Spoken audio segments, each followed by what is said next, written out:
quella attività, la reazione legittima, la rappresaglia, detta in maniera, da un termine volgare, non è un istituto legittimo in tempo di guerra, perché la rappresaglia riguarda soltanto misure di carattere civile e non penale, e quindi si doveva considerare responsabile Capper per tutti gli ostaggi fucilati, non soltanto di quelli in più rispetto alla proporzione stabilita dall'ordinanza richiesta.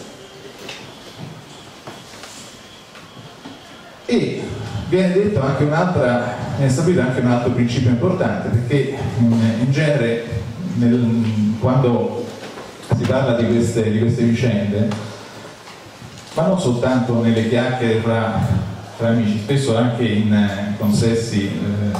abbastanza qualificati, ecco, oltre a parlare, a utilizzare lo strumento appunto del paravento dell'obbligatorietà dell'esecuzione degli ordini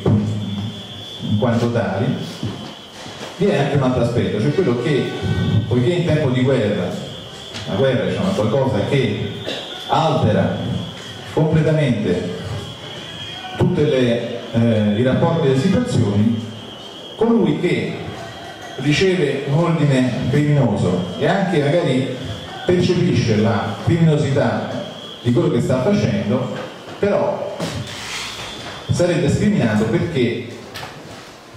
altrimenti in caso di mancata ottemperanza a quell'ordine potrebbe avere delle conseguenze, potrebbe egli stesso essere fucilato, come qualcuno dei cacciatori di montagna tedeschi ha detto nei verbali della procura dell'ordine. Allora, storicamente non esiste un caso accertato nella storia militare tedesca di militari della Wehrmacht o dell'SS che siano stati sanzionati o fucilati per non aver eseguito un ordine illegittimo. Abbiamo dei casi opposti, cioè di militari tedeschi che si sono rifiutati di eseguire ordini illegittimi, a cominciare da militari del battaglione Bozen nel caso del Tossa Ardeatine, che si sono rifiutati di far parte dei plotoni di esecuzione della Calle Ardeatine, o come di militari che io ho avuto la ventura di interrogare in Germania per stragi commesse in Italia, che hanno rifiutato di eseguire queste fucilazioni e per questo motivo non sono stati in alcun modo sanzionati. E di questo infatti vi è cenno anche nell'ordinanza della Procura di Monaco del 2006. Poi c'è purtroppo un profilo negativo, è quello che riguarda invece, ecco, qui però entriamo più in un aspetto storico, ed è quello che all'epoca irritò particolarmente l'opinione pubblica italiana, perché in questo provvedimento, con forse una malcelata venatura, ecco, di razzismo nei confronti dell'italiano, si scrisse per poter motivare la prescrizione del reato, cioè per arrivare a dire che il reato ha scritto in questo caso il tenente Mulauser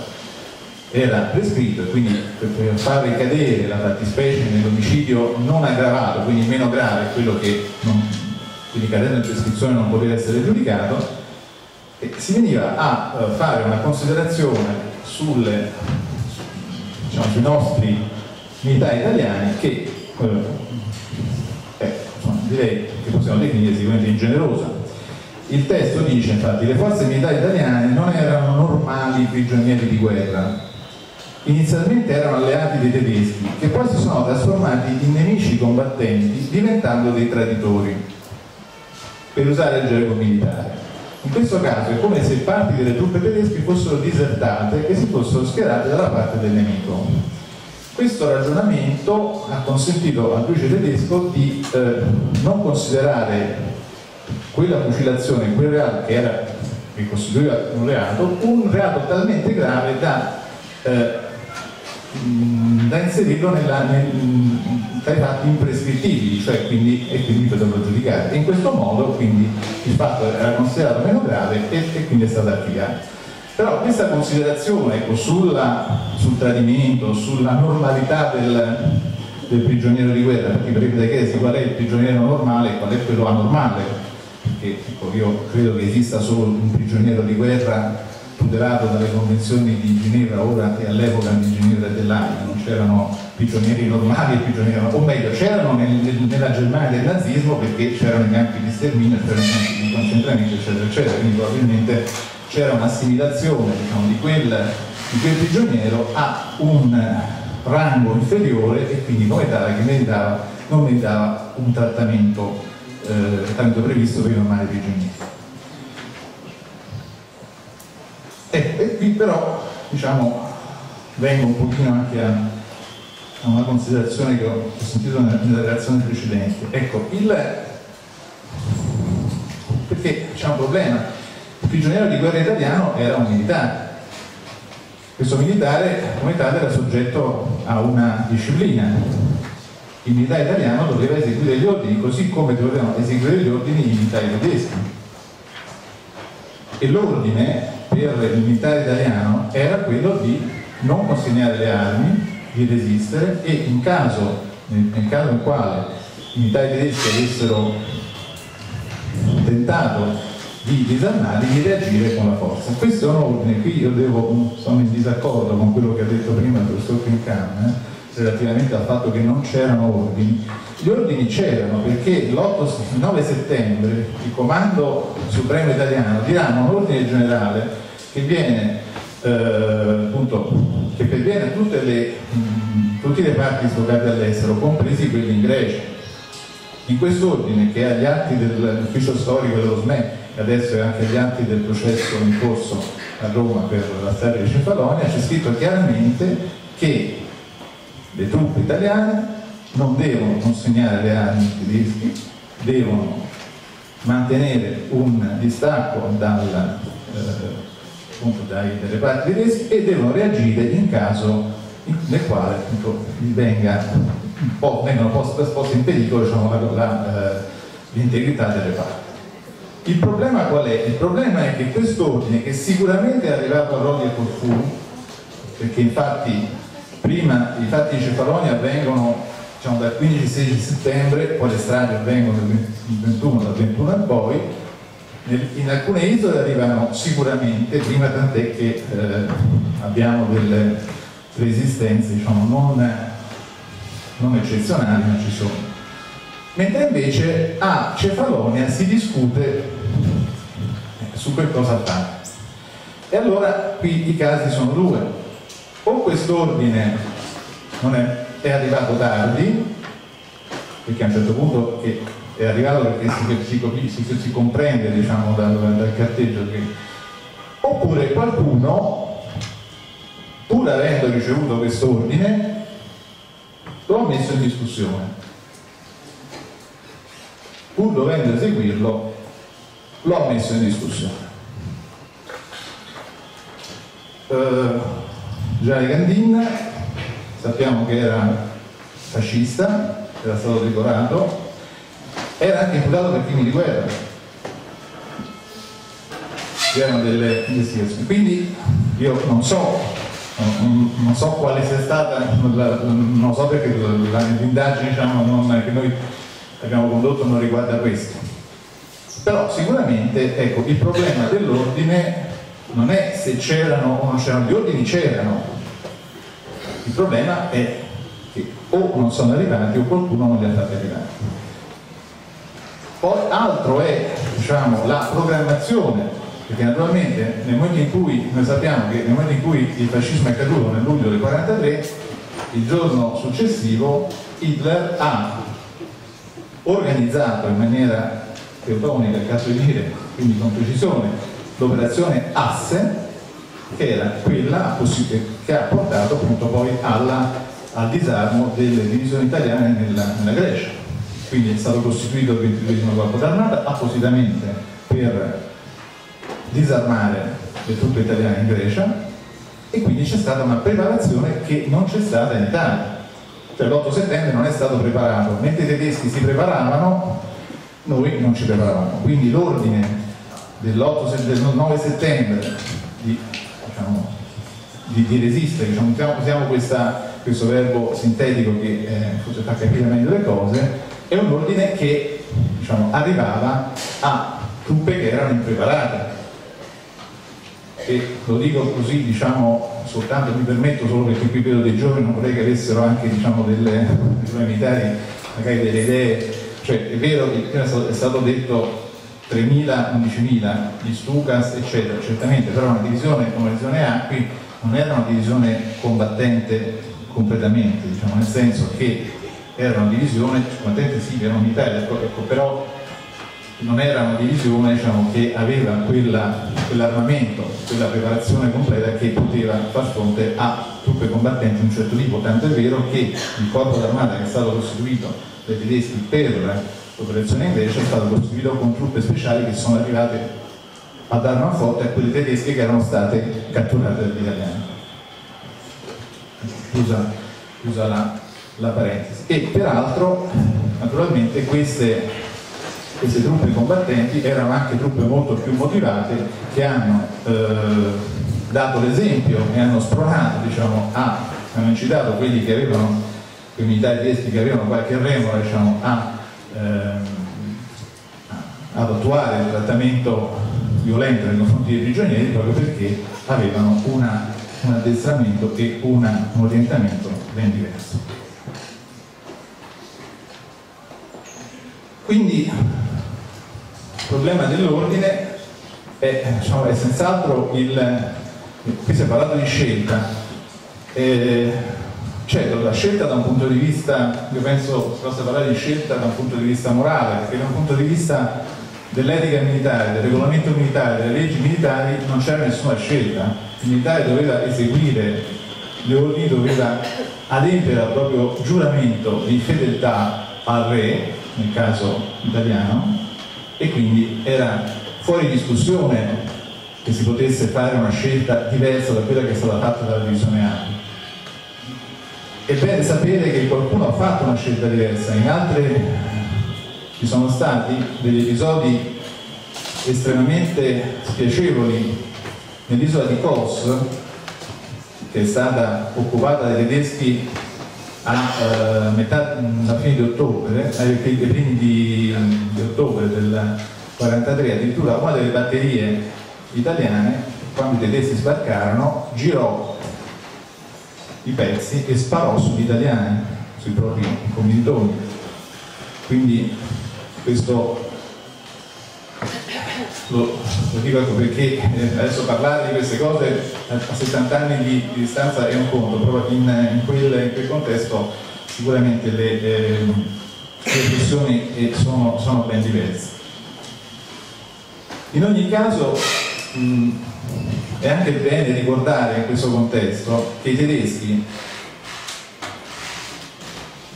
non considerarono gli italiani prigionieri di guerra, benché l'Italia poi ad ottobre entrò in guerra contro la Germania, quindi le stragi che furono commesse dai tedeschi sempre in Grecia successivamente alla dichiarazione di guerra, ecco, io non so proprio come qualificare, perché siamo completamente fuori siamo fuori dal diritto anche in caso di parole, però ecco, con una dichiarazione di guerra formale abbiamo sicuramente un ulteriore argomento per valutare la illegittimità di quello che è avvenuto. Vado alle conclusioni che devono occupare molto spazio. Ecco, in esordio ho detto che, diciamo, la valutazione del giudiziario è una valutazione negativa e sconfortante. È vero, diciamo, e particolarmente, ecco, sconfortante perché oltre a non aver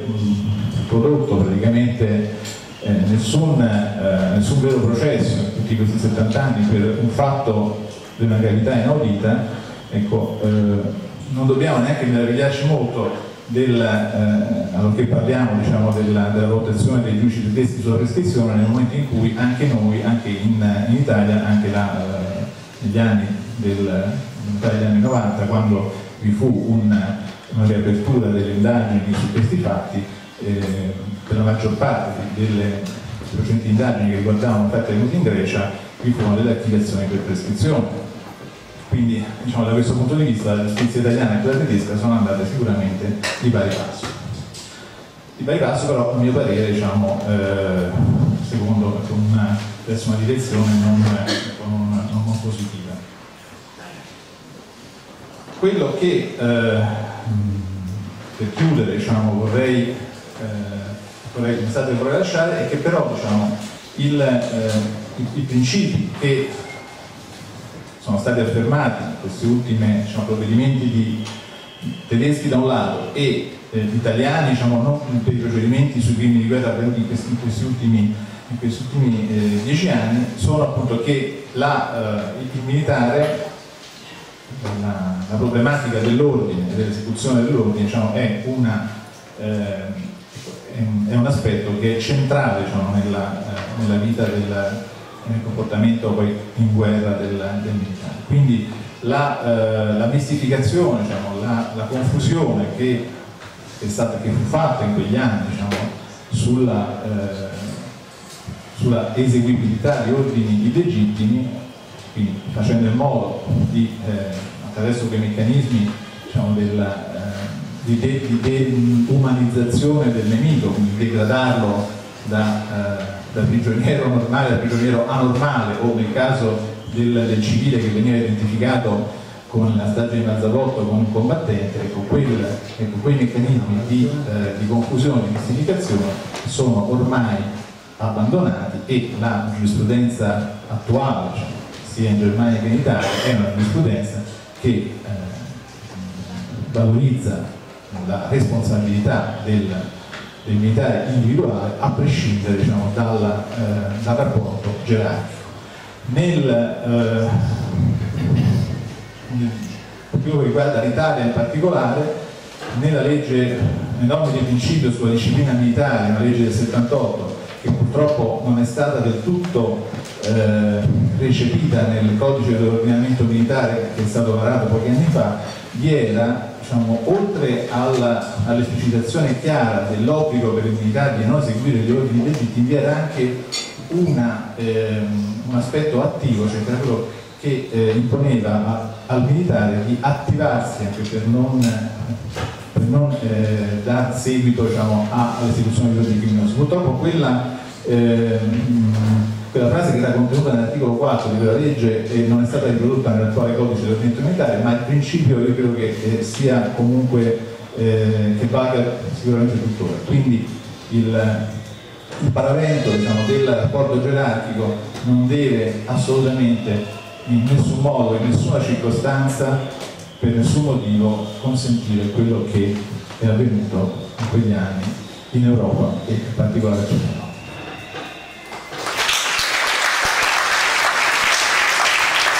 Il prossimo relatore è Paolo Conti, italiano, del Corpo Germanico di Roma. E questa volta ci spostiamo in Grecia a valutare la memoria greca dei fatti di Cefalone. Ringrazio innanzitutto per l'invito alla conferenza e per mi dà la possibilità anche di rivedere Venezia. Si sente? Così? Usare il volume. Cercherò di parlare più forte. Dunque, parlare dal punto di vista greco, della memoria greca della strage di Cefalonia è un compito complesso. Perché? Perché va detto inizialmente che non ci sono studi sull'argomento. Io ho consultato un po' delle bibliografie in greco sull'argomento e non ho trovato nulla. Quindi diciamo, si tratta di uno studio ancora da fare che io ho iniziato a fare in questi mesi, che spero diciamo, di riuscire a portare a termine. Per caratterizzare la memoria greca della strage di Cefalonia va innanzitutto collocata diciamo, la memoria dei greci all'interno del panorama sostanzialmente degli attori di questa vicenda. E va detto che a differenza dei tedeschi, a differenza degli italiani, la memoria dei greci non è né la memoria dei perpetratori né la memoria delle vittime, ma è piuttosto la memoria dei testimoni di una strage che è avvenuta sul territorio greco, ma che non ha visto i greci come attori, se non in una funzione secondaria, nel senso che molti greci aiutarono gli italiani, li nascosero per far sì che scampassero alla strage, e anche per la partecipazione di alcuni elementi della resistenza locale alla battaglia contro i tedeschi dalla parte degli italiani. E però, appunto, come si vede, è una funzione sostanzialmente non principale questa. E questo elemento secondo me si rispecchia molto anche nelle terminologie usate dalle pubblicazioni greche per parlare della strage di Cefalonia. E questo perché? Perché mentre per altre stragi avvenute in territorio greco contro a danni greci, si afferma molto presto una sorta di terminologia pseudo-religiosa. Si parla appunto di olocausto, si parla di la parola che ritorna di più è la parola olocaftona si usa per esempio per Calabrita, Istomo e Biannos, che sono le stragi maggiori compiute dai tedeschi in Grecia. Per invece nella narrazione sulla strage di Cefalonia dominano parole diverse per definire questo evento, come appunto massacro, macello, macheliolo, una parola spesso utilizzata. E questa terminologia pseudo-religiosa usata per le stragi a danno dei greci indica una sorta di una possibilità e una volontà di trascendere la morte nel sacrificio della patria, mentre invece nelle descrizioni della strage l'Aqui domina invece per il Nettore una sorta di stranità, una sorta di punto di senso, no? La strage è vista come qualcosa di inutile, la morte di giovani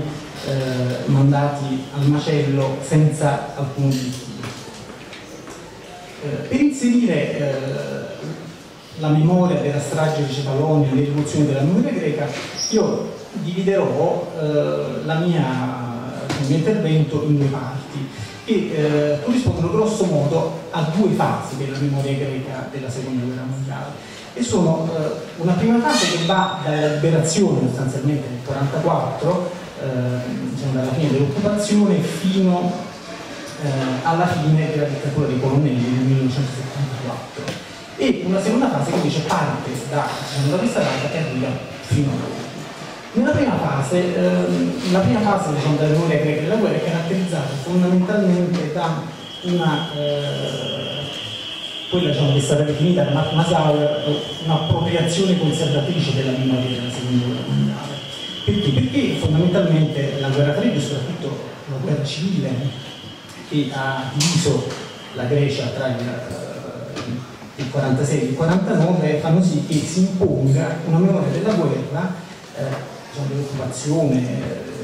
della guerra italo-greca e poi dell'occupazione, imperniata su due elementi fondamentali. Il primo è l'esclusione della resistenza di sinistra dominata dal Partito Comunista, quella appunto che le ha melas da quella che allora era definita la resistenza nazionale, quindi la marginalizzazione dell'esperienza di questa parte della resistenza. Perché? Perché fondamentalmente questa interpretazione della storia era volta ad affermare un paradigma anticomunista. Fondamentalmente in molte pubblicazioni dell'epoca, nel secondo dopoguerra, la teoria, l'interpretazione principale era questa: il Partito Comunista, secondo questi scritti, avrebbe fondamentalmente mirato fin dall'inizio a prendere il potere in Grecia comunitana, e lo fece in tre fasi, che allora vengono definiti i stili, i tre cicli della guerra civile, che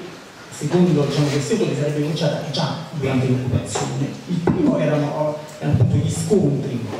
tra le diverse fazioni della resistenza, quella comunista e le altre organizzazioni, che erano motivate dalla volontà del Partito Comunista, diciamo d'ampliare il Partito Comunista e prendere il potere. La seconda invece la fase del dicembre del 1944, disordini di Atene, meglio noti come le Kembrianate, in cui appunto ci sono scontri tra forze governative e gli esponenti della resistenza, e la terza fase è la guerra civile. Quindi fondamentalmente altro elemento ecco, di questa ispirazione è un elemento fortemente nazionalista. Leon Melas era visto, cioè la resistenza comunista era vista fondamentalmente come una pedina di poteri esterni, quindi era diciamo, definita per il linguaggio di storia non etnofonas, quindi non fedele alla nazione, quindi era esclusa per questo motivo dalla memoria della resistenza nazionale. Ora, questa prima fase, queste caratteristiche della prima fase della memoria della seconda guerra mondiale influenzano anche la memoria greca della strage di Cefalonia. Per questa prima fase io direi che vi è sostanzialmente fino ai primi anni 60, nei quotidiani che io ho consultato per questo studio, vi è un relativo silenzio sulla strage di Cefalonia. Io non ho trovato quasi nessuna pubblicazione. Si può dire che fondamentalmente per questa prima fase la memoria della strage di Cefalonia non sia un luogo della memoria dei greci, non fa parte della costruzione nazionale della memoria della seconda guerra mondiale. Perché questo? Il primo motivo è quello che ho detto, cioè la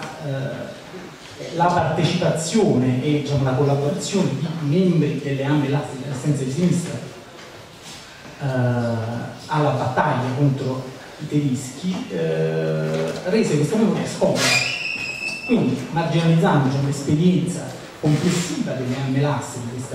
di questa resistenza nella memoria della guerra. Ovviamente era necessario marginalizzare, diciamo, ciò spingeva anche a marginalizzare diciamo, questo caso,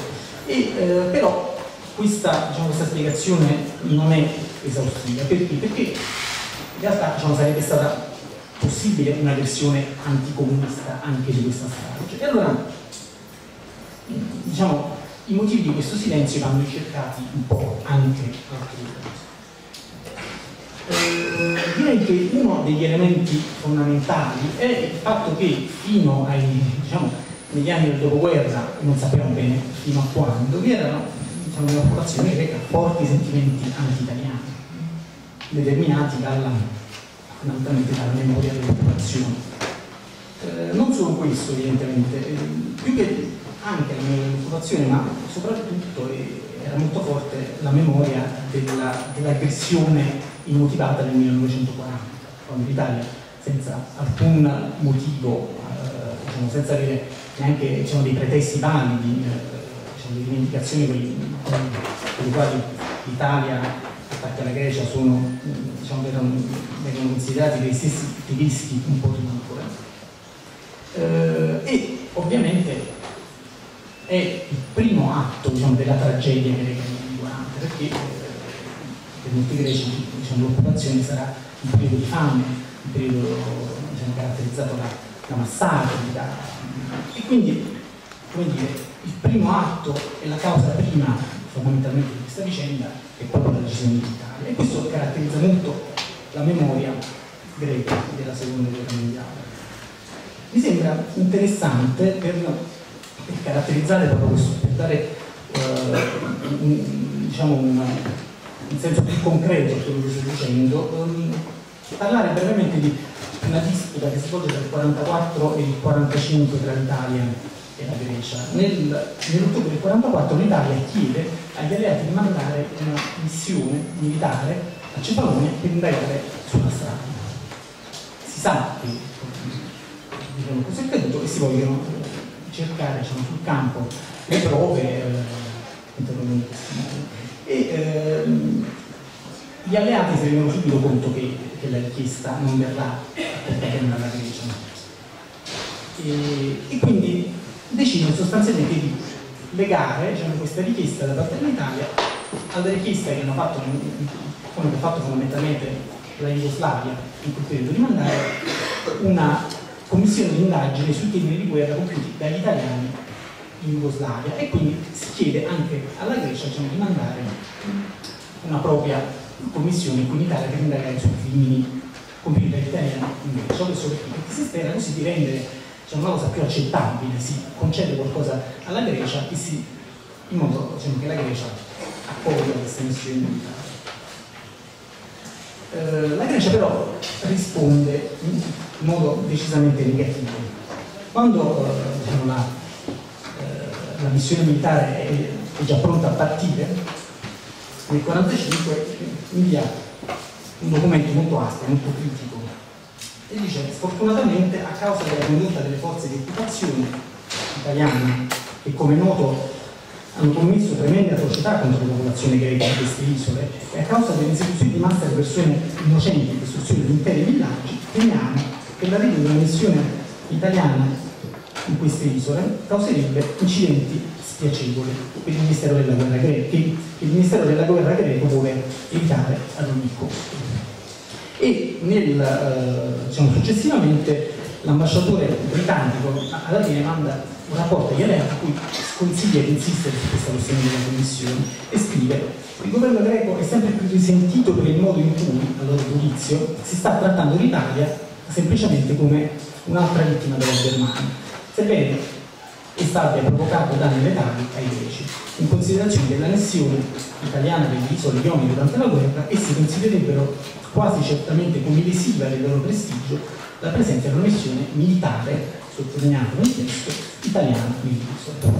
Ora, la missione militare sappiamo che si recò solo nel 1948 a Cefalonia, quando Italia e Grecia stabilirono dei rapporti diretti. Ora, su quello che l'Italia rispose in modo molto, con una nota altrettanto aspra, dicendo non è vero, noi, diciamo, noi stessi stiamo raccogliendo invece dei, diciamo, documenti sui crimini fatti dai greci contro gli italiani. In realtà diciamo, una questione molto complessa, perché di fatto è vero che le isole Ionie, diciamo, nelle isole Ionie l'occupazione italiana ebbe un carattere abbastanza lieve, non vi furono forti estese violenze contro la popolazione, a differenza di altre zone della Grecia, nella Tessaglia, nella Macedonia occidentale e nell'Epiro, vi furono stragi civili compiute dall'esercito italiano. Pertanto nelle isole Ionie è probabile che la memoria diciamo, dell'occupazione italiana fosse, diciamo, non fosse così negativa come, diciamo, descriveva il governo greco, e però anche qui abbiamo delle testimonianze che inducono a pensare che vi fosse però un risentimento. Ad esempio a Corfù l'intera colonia italiana nel 1944 fu internata diciamo, dagli esponenti della resistenza greca delle DES, quindi diciamo non dell'AS, e fu internata e poi riportata sostanzialmente in Italia. Era una colonia che non era giunta con l'occupazione, esisteva diciamo, da più di 100 anni e questi, diciamo, questo gruppo di italiani fu fondamentalmente deportato in Italia, quindi un risentimento contro, diciamo, gli italiani è evidente anche, diciamo, anche in queste zone, esisteva anche in queste zone. Nello stesso periodo un altro elemento interessante secondo me, perché spesso, diciamo, nel parlare dell'occupazione italiana si evidenzia come elemento positivo il fatto che i soldati avessero stabilito, diciamo, delle relazioni con le donne greche, no? Che molti soldati, quasi fosse come forse, diciamo, in parte era il segno, diciamo, di buoni rapporti tra le due popoli. In realtà subito dopo la guerra questi rapporti erano i rapporti, diciamo, donne greche che hanno avuto, diciamo, delle relazioni con gli italiani erano fondamentalmente emarginate dalla società greca, come diciamo, come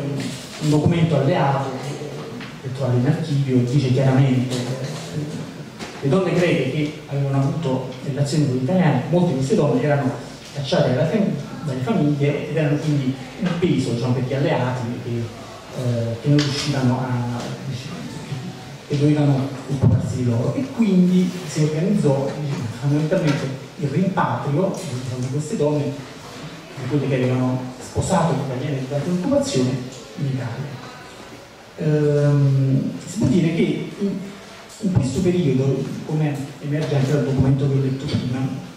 vi fosse, diciamo, in Grecia, o meglio vi fossero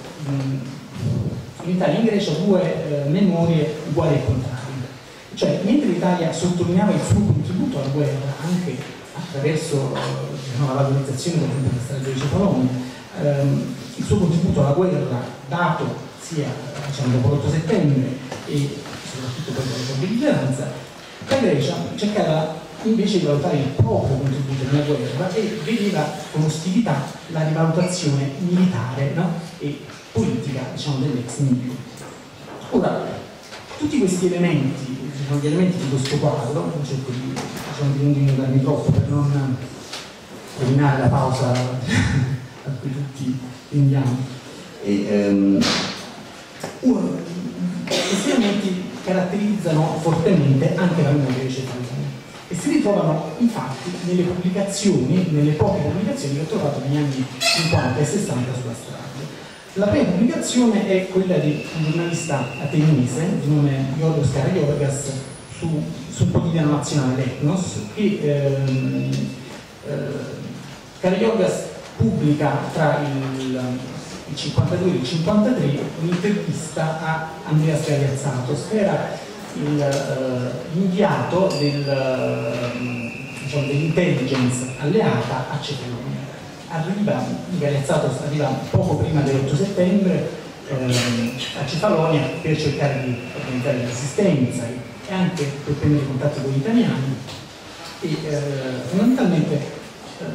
narra in prima persona in questa serie di articoli la strage di Cefalonia dal proprio punto di vista. Soprattutto, secondo me, il punto di vista di Karagiorgas di Scagliazzatos su quel periodo è anche un po' la memoria orale o la memoria locale, diciamo, che si era mantenuta nell'isola di Cefalonia in quel periodo. Quali sono gli elementi di questa narrazione relativi alla strage? In primo luogo, l'attività delle armi elaschiche è caratterizzata in modo estremamente negativo, vengono dipinti come dei banditi che spingono gli italiani a resistere ai tedeschi solo per il proprio tornaconto e li spingono a morte fondamentalmente. Gli italiani vengono visti in modo moderatamente positivo, ma fondamentalmente come dei deboli. Non vi è alcun accenno al carattere resistenziale della scelta di resistere ai tedeschi, diciamo, di non cedere le armi. E nonostante venga menzionata, diciamo, l'iniziativa di Pampaloni ed Apollone, che tra l'altro sono chiamati con nomi molto strani, Tabellone, Pampalone, e nonostante, diciamo, vi sia una valorizzazione della loro iniziativa, gli italiani vengono fondamentalmente caratterizzati come dei deboli, come degli indecisi, e domina un po' su tutto, diciamo, la figura di quella che Karagiorgas chiama l'entimegaloppsichia, cioè la magnanimità dei greci nel salvare coloro che fino a poco prima erano dei nemici. Un altro elemento interessante è che a un certo punto del racconto alcuni notabili che Cefalonia servono dai tedeschi chiedono di fondamentalmente di fermare le stragi degli italiani, e i tedeschi rispondono: non possiamo, è un ordine di Mussolini in realtà quello di uccidere gli italiani, noi tedeschi stiamo eseguendo questo ordine solo perché ce l'ha ordinato Mussolini. Questo è un elemento interessante che andrebbe poi bisognerebbe vedere, non ho trovato altre pubblicazioni che dicono questo, bisognerebbe vedere se era diffusa questa percezione in quel periodo. Come dicevo, solo negli anni 60 ci sono le prime narrazioni. Una, diciamo, delle più importanti è la pubblicazione proprio nel 1960 di una lunga testimonianza di Pampaloni sulla strage di Cefalonia in una rivista che si occupava solo di resistenza, l'archivio storico della resistenza nazionale, e era diretta da un esponente della resistenza. I primi anni 60 sono un periodo di moderata apertura politica in Grecia, l'esclusione delle sinistre viene attenuata fondamentalmente in questo periodo, e un partito di sinistra non comunista, che era proibito il Partito Comunista, ma lega una formazione unitaria di sinistra, entra in Parlamento ed acquista sempre più seggi. Questo porta ovviamente ad una scoperta, una maggiore attenzione per la resistenza, e si pubblica sull'archivio storico della resistenza nazionale un resoconto di Pampaloni, appunto, una traduzione in greco di un articolo che Pampaloni aveva già pubblicato su Ippolite alcuni anni prima, e qui ovviamente la versione di Pampaloni caratterizza la collaborazione delle AM e dei soldati italiani come una caratterizzazione del tipo resistenziale contro i tedeschi, il primo gesto di resistenza. E però la rivista, questo è interessante, antepone alla traduzione una propria nota in cui dice: per capire bene la storia italiana noi dobbiamo suddividere questa storia in più periodi, quello della versione del 1940, l'occupazione, e poi quello successivo all'8 settembre, che va considerato diversamente. E mi sembra che questa nota sia un po' una presa di distanza, una cautela della rivista che fondamentalmente si rendeva conto di rompere un po' un tabù, cioè accomunare gli italiani come vittime e anche come elementi della resistenza ai greci. Passo brevemente alla seconda fase della memoria greca della seconda guerra mondiale, quella che si apre con la fine della dittatura dei colonnelli e con il ritorno alla democrazia. In questo periodo vi è lentamente una rivalutazione della resistenza di sinistra, delle MLAS, e fondamentalmente questo porterà nel 1982, quindi con un ritardo enorme rispetto agli altri paesi, a riconoscere questa resistenza tramite una legge del Parlamento come parte della resistenza nazionale. Ora, questa svolta dal punto di vista storiografico delle pubblicazioni si rispecchia fondamentalmente nella pubblicazione di una grossa serie di testimonianze che sono a metà tra la storiografia fondamentalmente e le memorie. Cioè sono libri scritti da ex esponenti della resistenza che non hanno mai potuto, negli anni precedenti, raccontare la loro storia, che pubblicano dei libri che sono a metà tra studi e memorie, perché si basano per la maggior parte su ricordi, ma anche su fondamentalmente documenti dell'archivio personale dell'autore. Quindi io cerco per esempio di utilizzarne alcuni per le mie ricerche, è molto difficile perché le notizie non sono raramente sono attendibili, perché si basano raramente su fonti d'archivio. In realtà questa memorialistica però ha una funzione essenziale, cioè quella di legittimare la resistenza delle MLAS come parte della resistenza nazionale. E quanto più era stato negato questo carattere della resistenza delle MLAS, tanto più queste pubblicazioni invece sottolineano che fondamentalmente le MLAS era il più grande movimento resistenziale ed era parte, faceva l'interesse della nazione ed era parte della resistenza nazionale. In questa tendenza rientra anche una grossa parte delle pubblicazioni su Cefalonia, che appunto appare proprio tra gli anni 80 e oggi. Il maggiore storico greco della strage di Cefalonia è Spiros Stukratos, un professore e ex esponente della resistenza delle MLAS. Spiros Stukratos corrisponde perfettamente all'identità che ho fatto prima. Lui pubblica un libro, anzi una serie di libri dedicati non solo all'8 settembre a Cefalonia, ma anche alla fase recente dell'occupazione e alla fase successiva e alla guerra civile. Però la parte sull'8 settembre, che è stata anche tradotta in italiano, è fondamentalmente basata sulle sue memorie e su alcuni documenti di archivio locale, ma fondamentalmente sul suo archivio personale. Ora, la tesi fondamentale di Lukács è, diciamo, può essere sintetizzata in questa frase che lui ha scritto in un'intervista al quotidiano comunista del Solstastis, abbastanza recentemente, un'intervista del 2000. Credo, dice Lukács in questa intervista, che lo scontro italo-tedesco a Cefalonia dovrebbe essere caratterizzato come uno dei più significativi avvenimenti antifascisti in tutto il fronte mediterraneo. Questo fronte antifascista è il prodotto di una fattiva ed essenziale fratellanza tra italiani antifascisti e le organizzazioni delle ANI. Proprio questa fratellanza formò un fronte antifascista italo-greco, il quale cercò con ogni mezzo di sottoporre ai propri obiettivi tutte le formazioni della divisione italiana ANI.